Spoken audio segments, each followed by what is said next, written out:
నమస్తే. ఇవాళ పొద్దున్నే పేపర్‌లో చూడగానే నెక్స్ట్ 7 రోజులు చాలా పెద్ద ఎత్తున వాతావరణంలో మార్పులుంటాయి, వడగాల్పులుంటాయని విన్నాం. కానీ బయటకొచ్చి చూస్తే వర్షం పడుతుంది.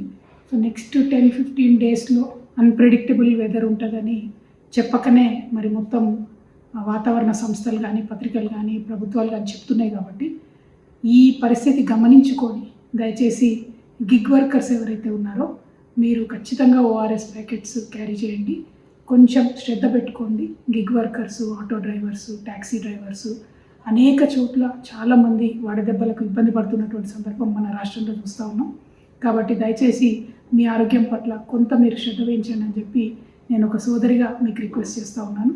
అదేవిధంగా జిహెచ్ఎంసీ కానీ ఎక్కడెక్కడైతే గిగ్ వర్కర్స్ ఏ జిల్లాలలో పెద్ద సంఖ్యలో ఉన్నారో ఆయా జిల్లాలలో కలెక్టర్లందరూ కూడా నేను విజ్ఞప్తి చేస్తూ ఉన్నాను. ఎగ్జిస్టింగ్ సిటీ బస్ స్టాపుల దగ్గరనే గిగ్ వర్కర్స్ కొంచెం పార్క్ చేసుకోవడానికి లేదా సేద తీరడానికి వారికి ప్రత్యేకమైనటువంటి వసతులు ఏర్పాటు చేయాలని చెప్పి నేను డిమాండ్ చేస్తూ ఉన్నాను. ఇప్పుడే కాదు, గిగ్ వర్కర్స్ ఇంకా పెరుగుతారు కాబట్టి వారికి ట్రాఫిక్లో అంతరాయం లేకుండా, ట్రాఫిక్ పోలీసులతో ఇబ్బంది లేకుండా ఎగ్జిస్టింగ్ సిటీ బస్ స్టాప్లోనే ఒక సైడ్కి ప్రాపర్గా వాళ్ళకు అవకాశం ఉన్న చోటల్లా కొంచెం రిలాక్స్ అయ్యే ఫెసిలిటీ కల్పించాలని చెప్పి నేను డిమాండ్ చేస్తూ ఉన్నాను.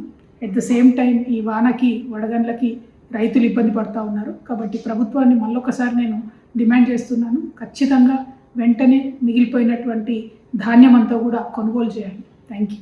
జై తెలంగాణ.